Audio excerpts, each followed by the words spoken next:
नमस्कार। BEd second year विशेष संस्कृत और हम लोग बात कर रहे थे कि जो अध्यापक शिक्षा है उसके विकास के लिए जो सुझाव दिए गए थे उसकी चर्चा हम लोगों ने की थी।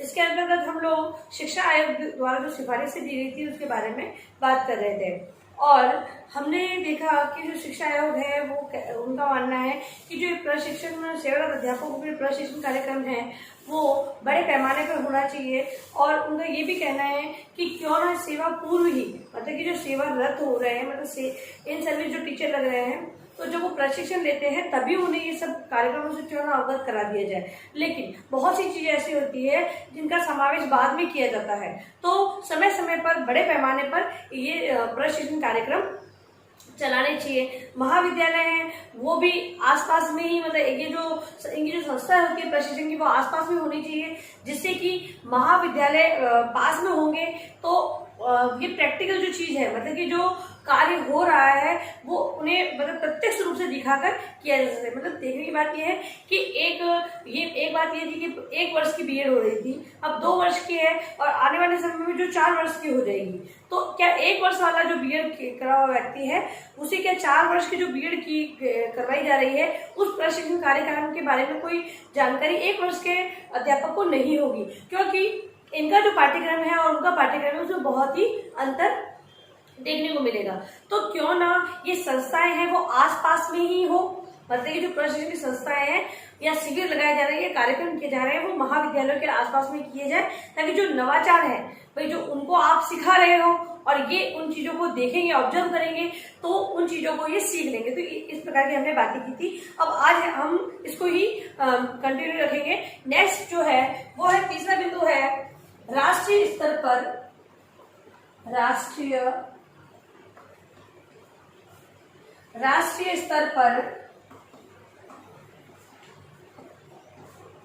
राष्ट्रीय स्तर पर एक मूलभूत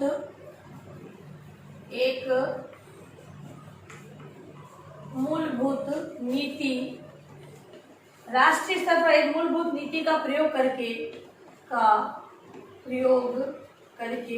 क्योंकि जो राष्ट्रीय नीति बनाई जाएगी तो वो पूरे राष्ट्र के लिए एक होगी। तो इनकी सिफारिश में भी इन्होंने ये कहा है कि मूलभूत नीति का प्रयोग करके प्रत्येक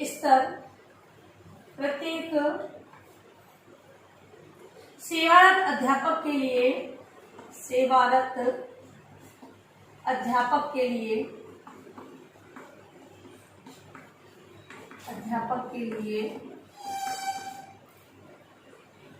व्यावसायिक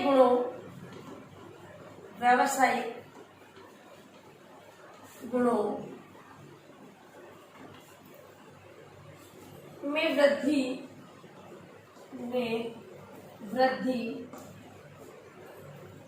करनी चाहिए।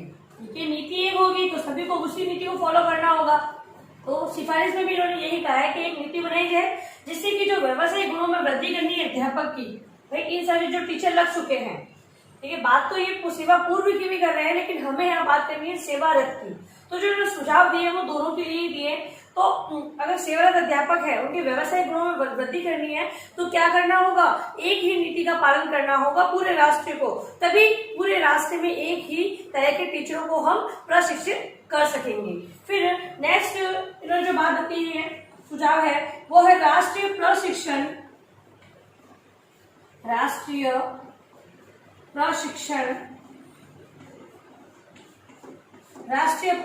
एवं शिक्षा अनुसंधान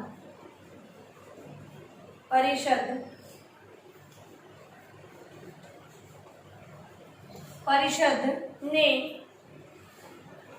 प्रत्येक राज्य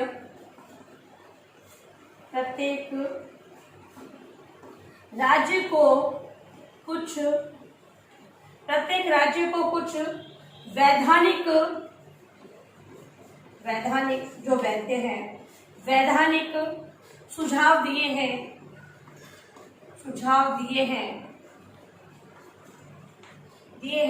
जिनके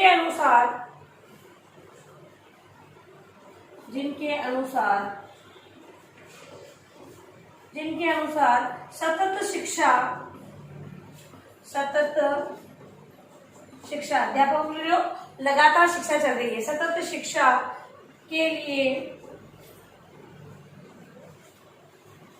3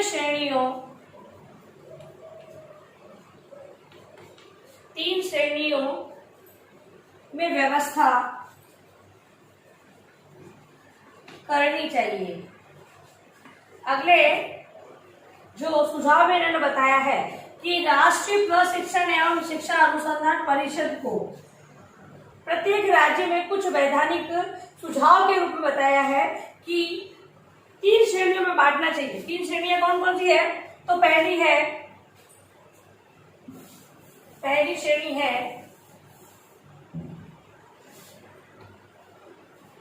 प्राथमिक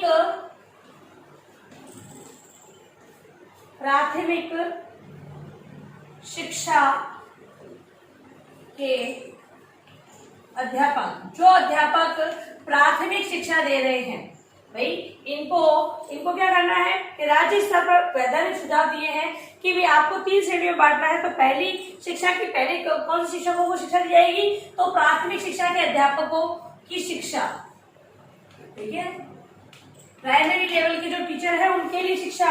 दूसरा है अध्यापक शिक्षण,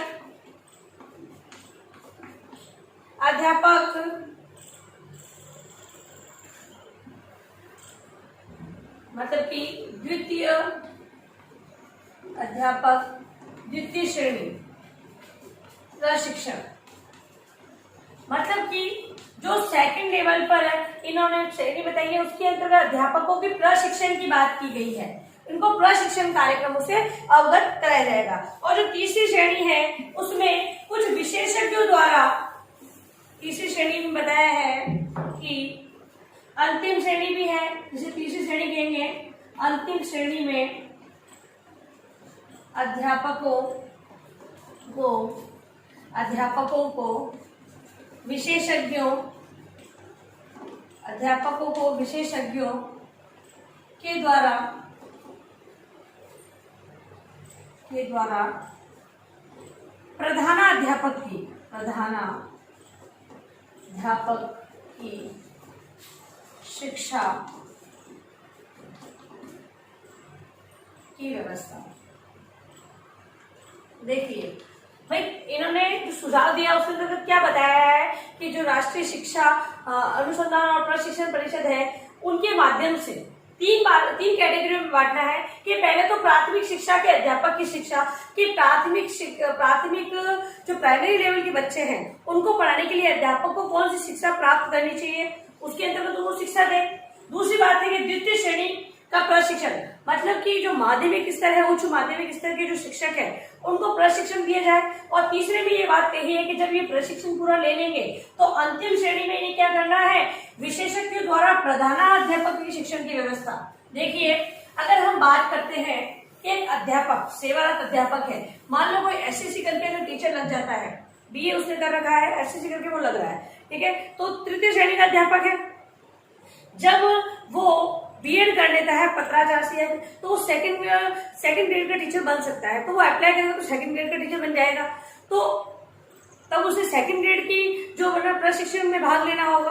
तो इनका सुझाव ये है कि अध्यापकों को 3 श्रेणी में बांट दिया जाए राज्य स्तर पर। प्रत्येक राज्य स्तर पर इन्हें इन 3 भागों में, पहले प्राइमरी लेवल का, तो क्यों ना हम एक अध्यापक को शुरू से ही प्राइमरी लेवल, फिर माध्यमिक, उच्च माध्यमिक स्तर और फिर उसे एक प्रधान अध्यापक, क्योंकि एक टीचर अगर एक विद्यालय में है तो उसे तृतीय श्रेणी का अध्यापक भी बनना पड़ता है, सेकंड ग्रेड भी बनना पड़ता है, और माध्यमिक स्तर है तो माध्यमिक स्तर में माध्यमिक विद्यालय का भी टीचर बनना पड़ता है। यहाँ तक कि उसे एक प्रिंसिपल के जो कार्य होते हैं वो सारे करने होते हैं, क्योंकि प्रिंसिपल के अलग से जो पोस्ट है वो अब उसका एग्जाम लगभग अभी नहीं होता है। तो इसीलिए क्या है कि सुझाव में ये कहा गया है कि एक अध्यापक को सभी प्रकार की ट्रेनिंग दी जानी चाहिए। नेक्स्ट सुझाव है विभिन्न वर्गों से संबंधित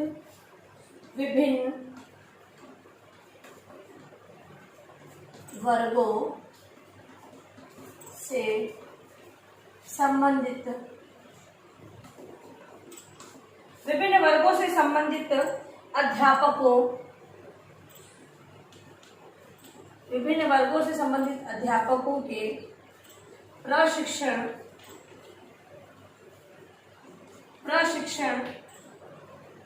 की व्यवस्था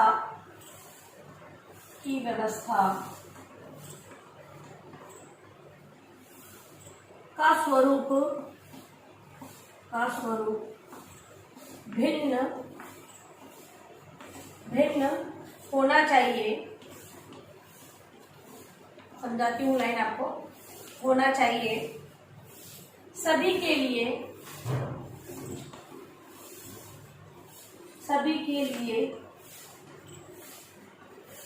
सतत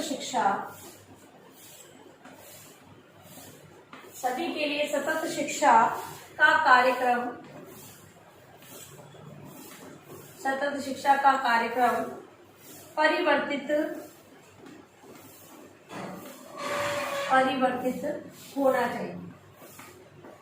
नेक्स्ट सुधार है, उसमें इन्होंने बताया है कि सभी वर्गों से संबंधित मतलब कि अब कुछ अध्यापक होते हैं जो नए लगे होते हैं, कुछ हैं वो पहले से लगे होते हैं, तो सभी के लिए अलग अलग प्रकार का प्रशिक्षण होना चाहिए। क्योंकि यदि अगर एक ही तरह का प्रशिक्षण उन्हें दिया जाएगा तो इससे क्या होगा कि जो अध्यापक है उनकी रुचि कम हो जाएगी सीखने की। प्रशिक्षण के माध्यम से हम क्या सिखाना चाहते हैं कि अध्यापक को जो नवाचार है उससे अवगत कराना, नवीन जो तथ्य होते हैं उनसे अवगत कराना होता है। इसके अलावा जो टीचिंग एड्स हो सकते हैं, शिक्षण विधियां हो सकती है, सभी प्रकार का जो नया ट्रेड चल रहा है उससे अवगत करना। नई टेक्निक आई है कोई तो उससे हम शिक्षण किस प्रकार करवाते हैं, वो सारी चीजें जो हम गोष्ठियां, सेमिनार, इनके माध्यम से इन्हें सिखाना चाहते हैं। यदि अगर हम एक ही कार्यक्रम को प्रारंभ से लेकर अंत तक करवाएंगे, क्योंकि इसका मतलब ही ये हो रहा है कि नवाचार से अवगत कराना, यानी कि एक ही बन गया, एक ही मतलब जो टॉपिक है उसको हम हमेशा हर समय वही पढ़ाएंगे, तो क्या अध्यापक है, एक अध्यापक है वो बार बार इस प्रशिक्षण को लेना क्यों चाहेगा। तो सभी वर्गों के अलग अलग कार्यक्रम होने चाहिए और कार्यक्रम को परिवर्तित रूप उन्हें प्रदान करना चाहिए। क्योंकि हम बात ही ये कह रहे हैं कि नवाचार से अवगत कराना, तो नवीन तथ्यों का समावेश उसके अंतर्गत होना चाहिए। ठीक है, अब नेक्स्ट है छठा जो बिंदु है, सतत शिक्षा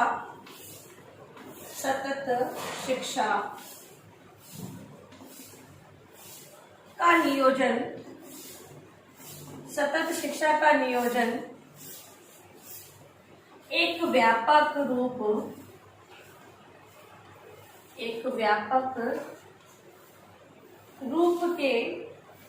में होना चाहिए। व्यापक रूप से क्या मतलब है, व्यापक मतलब एक बड़ा स्तर पे होना चाहिए। जैसे कि हमने पहले बिंदु में बात की थी कि एक बड़े पैमाने पर होना चाहिए, तो ये भी बात ये है कि नियोजन है, उसको नियोजित करना, योजना है उसको कैसी करनी है, व्यापक रखनी है। नियोजन के अंदर ये बात नहीं होनी चाहिए कि कहीं पर तो अध्यापकों को ये लाभ मिल रहा है और कहीं पर नहीं मिल रहा है। क्योंकि अगर हम एक शिक्षा नीति बना रहे हैं, सभी के लिए समान शिक्षा का जो नियम लागू कर रहे हैं, तो नियोजन भी व्यापक स्तर पर होगा तभी काम किया जाएगा। क्योंकि कहीं पर ये नियम माने जाए, कहीं पर नहीं माने जाए, तो क्या हम जो चाहते हैं वो हो पाएगा, हमारा लक्ष्य हम प्राप्त कर पाएंगे, तो हम हमारा लक्ष्य नहीं प्राप्त कर पाएंगे। इसीलिए एक व्यापक स्तर पर ये होना चाहिए, व्यापक रूप में होना चाहिए। इसका आधार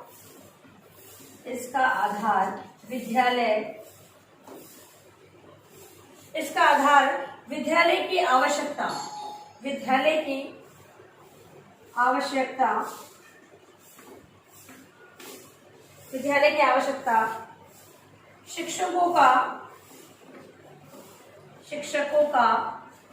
विकास होना चाहिए। इन बातों का ध्यान रखना है। देखिए, इसमें दो चीजें ध्यान रखनी है कि इसका आधार विद्यालय होना चाहिए। विद्यालय को आधार मानते हुए ही एक अध्यापक को प्रशिक्षण देना है। ठीक है, फिर दूसरी बात है शिक्षकों का विकास। ऐसा नहीं कि शिक्षक जहाँ है योग्य तो क्यों रहे और आप कार्यक्रम आयोजित करके पैसा बर्बाद कर रहे हैं। तो शिक्षकों को विकास से संबंधित तथ्यों से अवगत कराना है, विकास की योजना लेते हुए कार्य करना है। इसके अलावा शिक्षकों की आवश्यकता होनी चाहिए व्यवस्थापक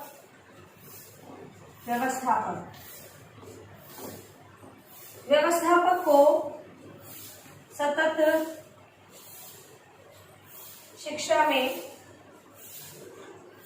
शिक्षा में भाग ले रहे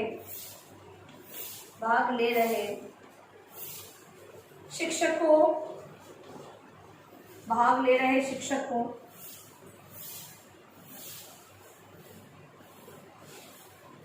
भाग ले रहे शिक्षकों में धीरे धीरे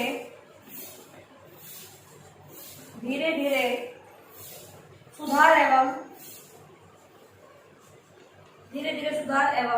विकास की प्रक्रिया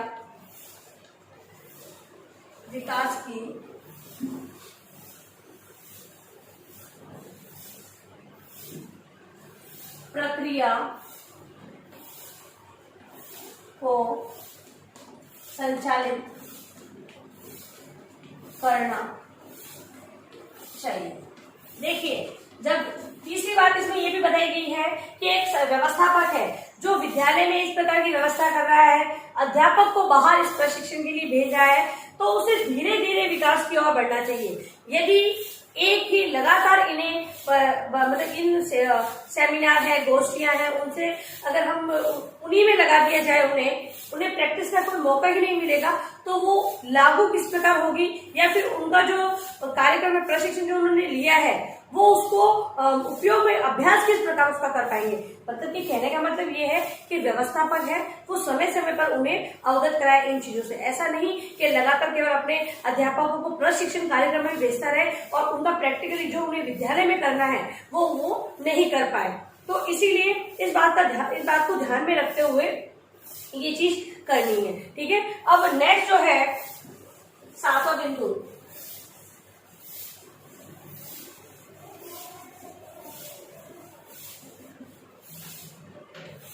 सातवां है सतत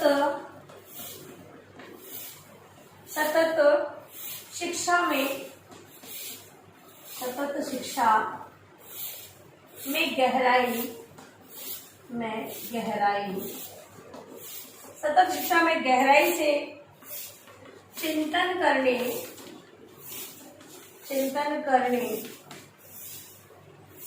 एवं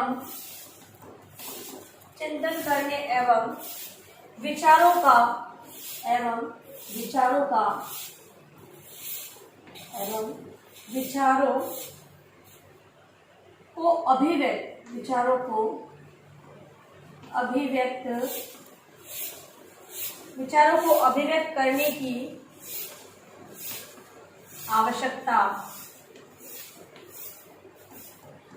को अभिव्यक्त करने की आवश्यकता पर विशेष बल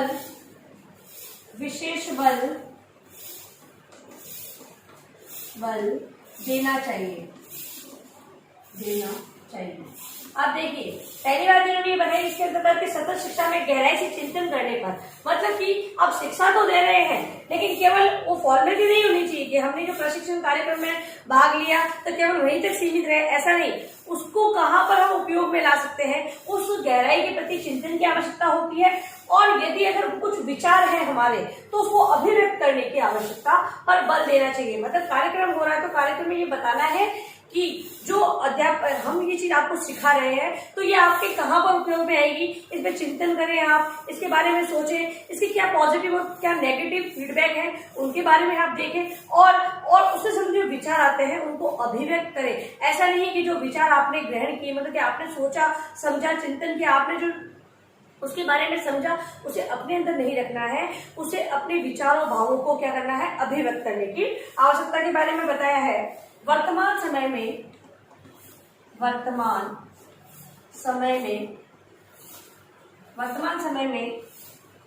सतत शिक्षा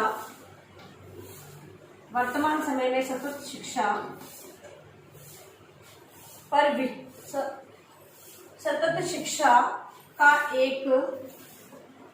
सतत शिक्षा का एक आत्मनिर्भर केंद्र खोलने का प्रयास हो रहा है। देखिए, आत्मनिर्भर केंद्र खोलने का और जो सतत मतलब कि जो ऐसा केंद्र जैसे कि बीएड है वो प्रशिक्षण कार्यक्रम है, इससे क्या हो रहा है, अध्यापक व्यवसाय से जुड़ने के लिए प्रशिक्षण ले रहा है। तो वही बात है, अगर समय समय पर कोई बदलाव आ रहे हैं तो उससे संबंधित भी एक केंद्र खोला जाए, जिससे कि अध्यापक है स्वयं वहां पर जाए और अपनी कमी है उसको दूर करने का प्रयास करे। यानी कि एक अलग से सरकार को समय समय पर ये चीजें नहीं करनी पड़ेगी। अगर एक केंद्र खोल दिया जाएगा और वहां पर उससे संबंधित नवाचारों को अध्यापकों को सिखाया जाएगा, तो अध्यापक स्वयं ही कुछ समय बाद मतलब समय समय पर जाते रहेंगे वहां और नवाचारों से अवगत होते रहेंगे। इसके अलावा नेक्स्ट बिंदु है 8वां सुझाव, वो दिया है शिक्षा आयोग ने पूर्व सेवारत या जिसे हम सेवा पूर्वी कह सकते हैं, पूर्व सेवारत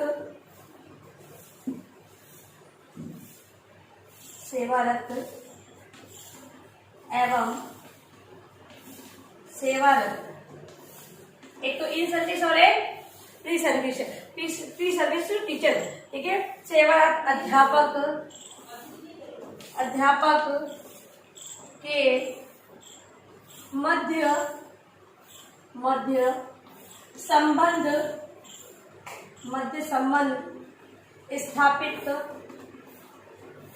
संबंध स्थापित होना चाहिए।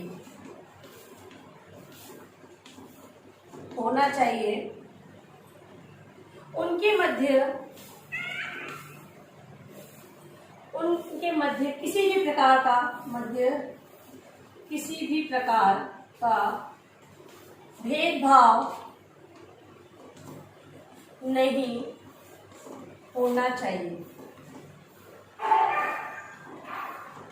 चाहिए, ठीक है। तो इन्होंने ये बात अगले सुझाव में बात कही कि जो सेवारत और सेवा पूर्व अध्यापक है उन्हें दोनों को क्या है कि मतलब मध्य एक संबंध स्थापित होना चाहिए कि इन सभी जो टीचर लग चुके हैं वो ऐसा ना समझे कि हम तो टीचर है, हम इनकी बात क्यों सुने। तो सेवा पूर्व है क्योंकि समय समय पर सेवा, हम जब बात कर रहे हैं कि जो सेवा पूर्व है अध्यापक है उन्हें क्या करना है कि महाविद्यालय के आसपास में ही ऐसे प्रशिक्षण कार्यक्रमों को आयोजित करना है जो सेवारत और सेवा पूर्व दोनों के लिए हो, क्योंकि सेवा पूर्व है वो तो इस चीज को प्रैक्टिकली कर रहे हैं और जो सेवारत अध्यापक है वो वहां पर जाकर इसका ऑब्जर्वेशन करेंगे। तो इन दोनों के मध्य क्या होना चाहिए कि भेदभाव नहीं होना चाहिए, क्योंकि आने वाले समय में जो सेवा पूर्व टीचर है वो भी सेवारत होंगे, तो इनके मध्य भेदभाव नहीं होना चाहिए। नेक्स्ट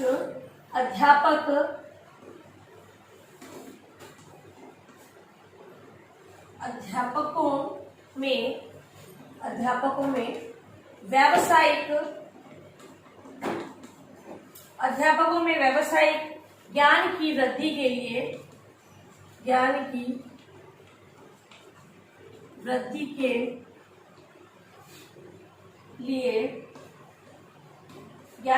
के लिए उनको अनेक प्रकार के उद्दीपकों एवं अवसरों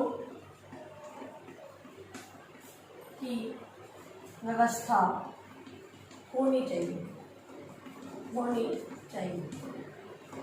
अगले सुझाव में बताया गया है कि जो व्यावसायिक ज्ञान में वृद्धि करनी है, क्योंकि शिक्षण क्या है, एक व्यवसाय है, तो एक अध्यापक है वो अपने व्यवसाय में ज्ञान की वृद्धि करने के लिए मतलब जो शिक्षण कार्य है उसके अंदर वृद्धि करने के लिए शिक्षण को और किस प्रकार अच्छा बनाया जा सकता है, प्रभावपूर्ण रुचिकर बनाया जा सकता है, उसके लिए क्या करना है, अध्यापक को उद्दीपकों की व्यवस्था करनी चाहिए। उद्दीपकों की व्यवस्था उनको करनी चाहिए, मतलब कि ये कौन करेगा उद्दीपकों की व्यवस्था, तो सरकार को, जो हम नीति की बात कर रहे हैं जो पूरे राष्ट्र में एक चलने वाली है उसके अंतर्गत ये बात होनी चाहिए कि उद्दीपकों की एवं अवसरों की, अवसर तो हम कार्यक्रम है, प्रशिक्षण कार्यक्रम है, सेमिनार है, गोष्ठियों के माध्यम से कर रहे हैं, और उद्दीपक कि वे एक जो अच्छा शिक्षक है उसके रूप में हम बता सकते हैं कि एक अच्छे शिक्षक का रूप क्या होता है।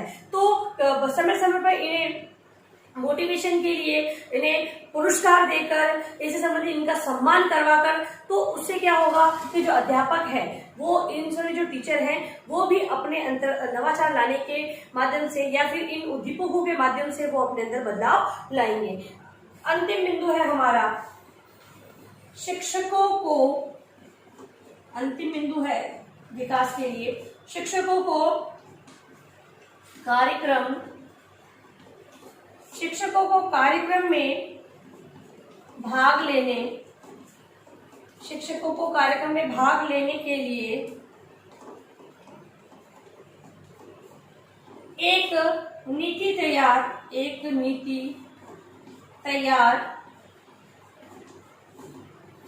की जा सकती है। अब इस नीति की क्या आवश्यकता है?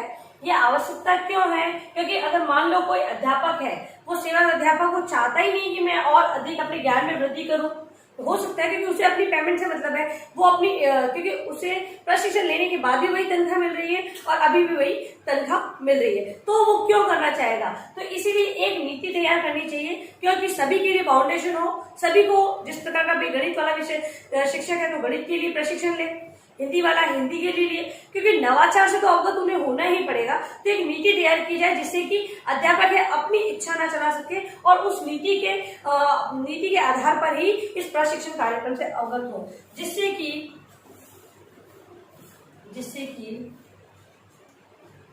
उनके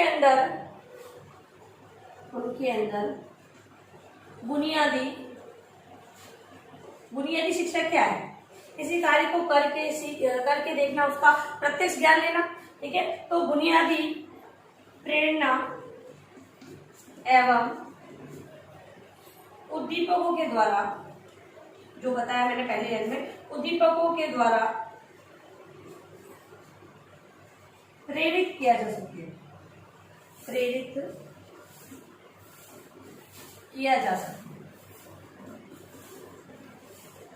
ठीक है। तो ये थे हमारे सेवारत अध्यापक शिक्षा के विकास के लिए सुझाव, जो कि शिक्षा आयोग के द्वारा दिए गए थे। अन्य भी सुझाव दिए गए हैं, वो नेक्स्ट हम लोग क्लास में करेंगे। अब आप अपना गृह कार्य प्रश्न लिखेंगे। गृह कार्य प्रश्न के रूप में जो मैंने 2 बिंदु आपको सुझाव के रूप में पहले बताए थे वो, और जो अभी मैंने आपको 8 बिंदु बताए हैं वो आपको लिखने हैं। तो गृह कार्य के रूप में आप लिखेंगे शिक्षा आयोग द्वारा अध्यापक शिक्षा विकास के लिए, अध्यापक शिक्षा विकास हेतु दी गई सिफारिशों को स्पष्ट कीजिए, ठीक है। तो गृह कार्य के प्रश्न के रूप में आपको जो सिफारिशें मैंने आपको 10 सिफारिशें लिखवाई है शिक्षा आयोग की, वो आपको लिखकर लानी है। और अंत में आप लोगों से निवेदन है कि जरूरी काम होने पर ही घर से बाहर जाए, घर में रहे, सुरक्षित रहे। धन्यवाद।